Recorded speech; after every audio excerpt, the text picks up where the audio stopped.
Welcome to the little chicken herb patch area. This is the first garden that I made here. You've seen it in a previous video when I was covered in dirt. Today I've actually showered and even painted my nails. So the plan was not to be gardening today, but well, it's me. So here I am. I'm meant to be focusing on other things today, but just can't keep me out of the garden. So the herb that I want to talk about today and plant is Brahmi. You can pop it in the comments if you know about Brahmi and what you use it for. I would love to know what you're all using Brahmi for. I love Brahmi for the brain. This is probably the most common use for Brahmi. It's very good for focus and memory. And yeah, brain Brahmi. Easy to remember. And I got this at one of the local markets from a great herbalist named John. He just seems to have exactly the herbs that I want every week when I see him at our local markets. So John, if you're listening, for next week, please, I would like to have a ginkgo tree and, oh gosh, I've got a whole list. I'll see you there and you'll have them, I know. Coriander, please. Anyway, so back to Brahmi. Brahmi is an amazing herb for the brain and for memory and for focus, which if you've watched enough of my videos, you will know that maybe I could do with a bit of Brahmi. My focus is pretty crazy and I have the attention span of a toddler. So I want this herb for myself because I could really do with some more focus and better memory in my life. But I also got this for my dad because he struggles with his memory a bit these days, and having a daily dose of Brahmi and Gotu in salads even, or just as a little garnish on something, or making a tea, so drying the herbs, making a tea, this can be really great for you. And it's a herb that really likes to have a lot of water, which is amazing because our brains also really like to have a lot of water. I just realized that today, actually, how amazing that is. That it makes sense, you know. And so the hydration for Brahmi is super important. So I'm going to show you exactly where I'm placing my little Brahmi. Okay, so it's not finished yet, but as you can see, I have made this little river channel for this garden bed with scraps and rocks that I found around. I've still got to fill in the rest of the rocks, but give me some time, guys. So the water's catching a little bit there. That's okay. And the water also catches a bit here, which is actually what I wanted it to do.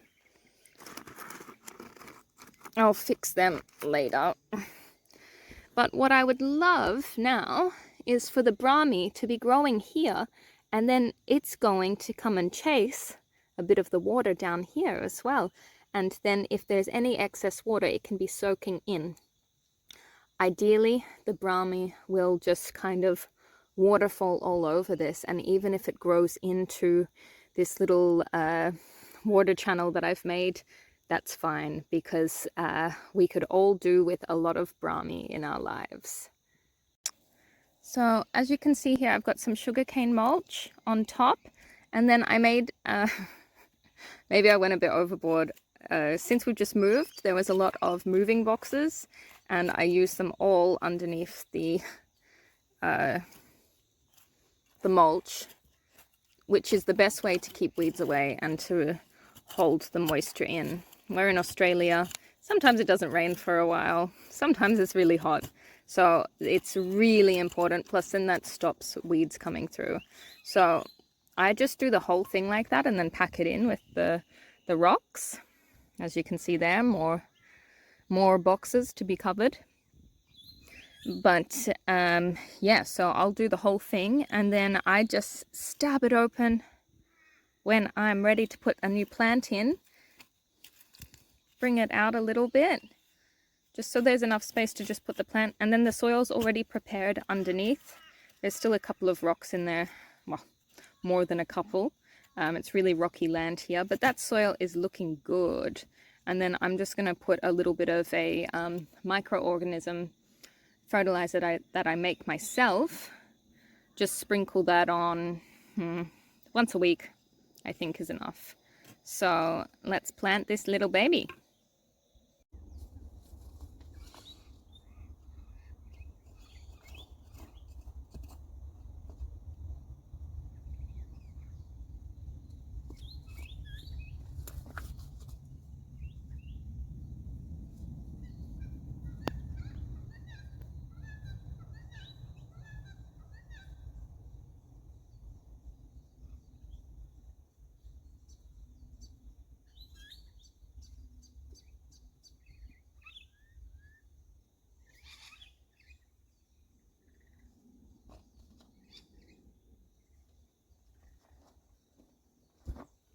All right, so little Brahmi's in the ground now. Let's just hope that the kangaroos don't like Brahmi too much, because I haven't put a fence on anything yet. That will be one of the next projects, but I just love to garden so much and I really wanted to get these babies in the ground.